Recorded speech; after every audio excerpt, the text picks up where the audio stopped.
नमस्कार, जय श्री कृष्ण। दोस्तों, आज हम आपके लिए बृहस्पति देव की पूजा और व्रत कथा लेकर आए हैं। इसको सुनकर आपकी अवश्य ही मनोकामनाएं पूर्ण होंगी। बृहस्पतिवार के दिन भगवान बृहस्पति की पूजा की जाती है। बृहस्पति देवता को धन, बुद्धि, शिक्षा का देव माना जाता है। बृहस्पति देव की पूजा करने से समस्त मनोकामना शीघ्र ही पूर्ण होती है और परिवार में सुख शांति रहती है। शीघ्र विवाह के लिए भी यह व्रत उत्तम माना जाता है। गुरुवार को भगवान बृहस्पति की पूजा का विधान माना जाता है। इस पूजा से परिवार में सुख शांति बनी रहती है, साथ ही जल्द विवाह भी अवश्य हो जाता है। बृहस्पति देव की पूजा और व्रत बहुत ही नियमों के साथ किया जाता है। आइए जानते हैं बृहस्पति देव की पूजा और व्रत के नियम और साथ ही कथा। बृहस्पतिवार की कथा प्राचीन काल की बात है।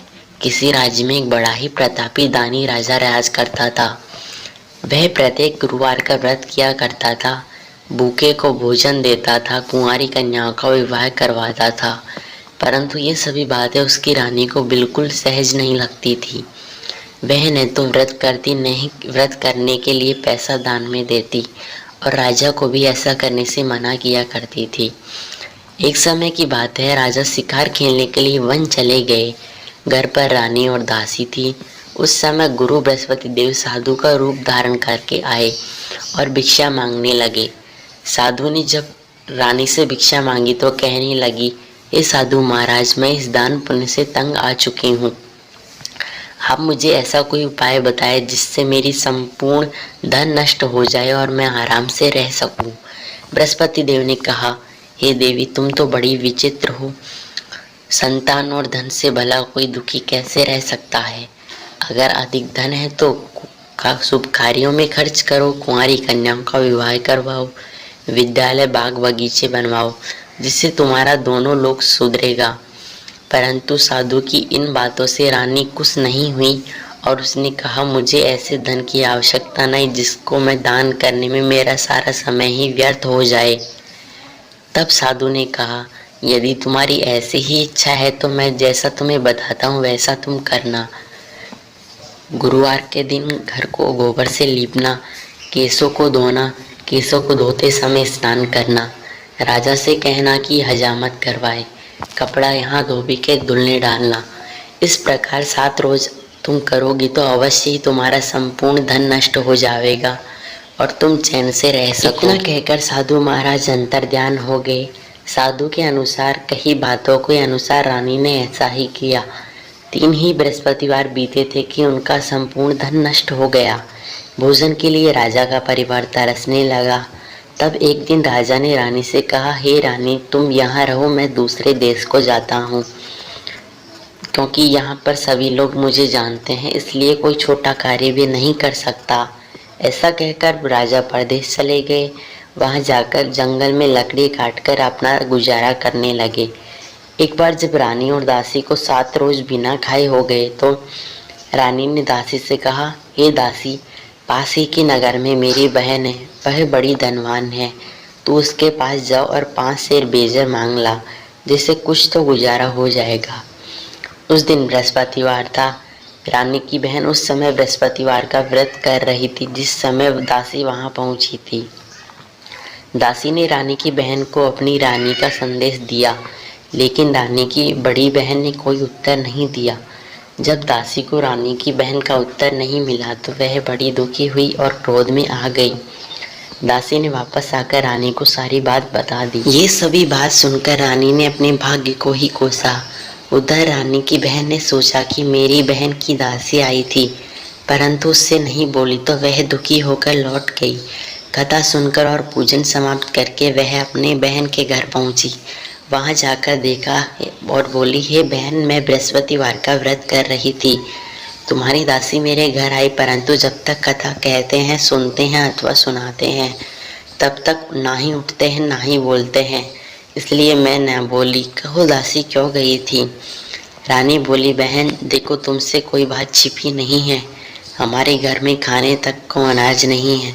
ऐसा कहते कहते रानी की आंखें भर आई और उसने संपूर्ण कहानी बता दी और कहा कि हम पिछले 7 दिनों से भूखे हैं, अपनी बहन की विस्तार पूर्वक कहानी सुनाई।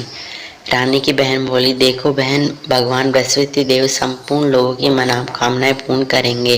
देखो, शायद तुम्हारे घर में भी अनाज रखा हो। पहले तो रानी को विश्वास नहीं हुआ, पर रानी की बहन ने आग्रह किया तो उसने दासी को अंदर भेजा, तो उसने पाया कि सचमुच अनाज से भरा एक घड़ा मिला। यह देखकर रानी की बहन बड़ी हैरान हुई। दासी रानी से कहने लगी, हे रानी, जब हमको भोजन नहीं मिलता था तो हम रोज व्रत ही तो किया करते थे, इसलिए क्यों न इससे व्रत की कथा और विधि पूछ ली जाए और व्रत कर सकें। तब रानी ने अपनी बहन से बृहस्पतिवार के व्रत के बारे में पूछा। उसकी बहन ने कहा, बृहस्पतिवार के दिन चने की दाल, मुनक्का से विष्णु भगवान के केले की जड़ में पूजन करना, दीपक जलाए, कथा सुने, पीले कपड़े पहने, भोजन भी पीला ही करे। इससे बृहस्पति देव प्रसन्न होंगे, वह शीघ्र ही मनोकामनाएं पूर्ण करेंगे। व्रत और पूजन विधि बताकर रानी की बहन अपने घर चली गई। 7 दिन के बाद जब गुरुवार आए तो रानी और दासी ने व्रत रखा। गुड़साल में जाकर चना और गुड़ बीन लाई, फिर केले की जड़ में भगवान विष्णु का पूजन किया।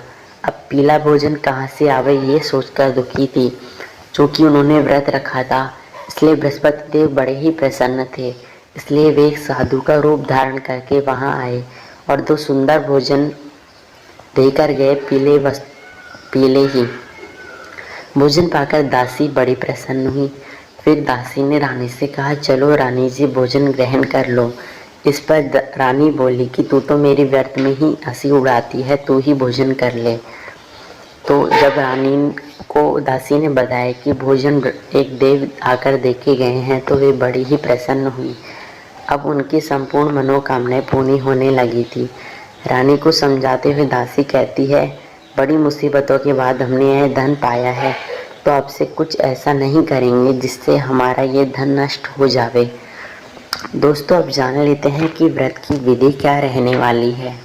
गुरुवार की पूजा विधि विधान से की जानी चाहिए। व्रत वाले दिन सुबह जल्दी उठकर बृहस्पति देव का पूजन करना चाहिए। बृहस्पति देव की पूजन में पीली वस्तुओं का प्रयोग करना चाहिए। पीले फूल, चने, मुनक्का, पीली मिठाई, पीले चावल और हल्दी चढ़ाकर किया जाता है। इस व्रत में केले के वृक्ष का पूजन किया जाता है। कथा और पूजन के समय मन, क्रम, वचन से शुद्ध होकर मनोकामना पूर्ति के लिए भगवान बृहस्पति देव की पूजा की जाती है। जल से हल्दी डालकर केले के पेड़ पर चढ़ाए, केले की जड़ में चने, मुनक्का दाल का प्रयोग करें, दीपक जलाकर आरती करें। साथ ही दिन में एक समय ही भोजन करें। खाने में चने की दाल या पीली चीज़ों का प्रयोग करें। पीले वस्त्र पहने, पीले फलों का इस्तेमाल करें। पूजन के बाद कथा अवश्य सुने। दोस्तों, हमारे द्वारा दी गई जानकारी यदि आपको पसंद आई हो तो वीडियो को लाइक और चैनल को सब्सक्राइब कर दीजिए, जिससे बृहस्पति देव आपकी शीघ्र ही मनोकामनाएं पूर्ण करेंगे। धन्यवाद।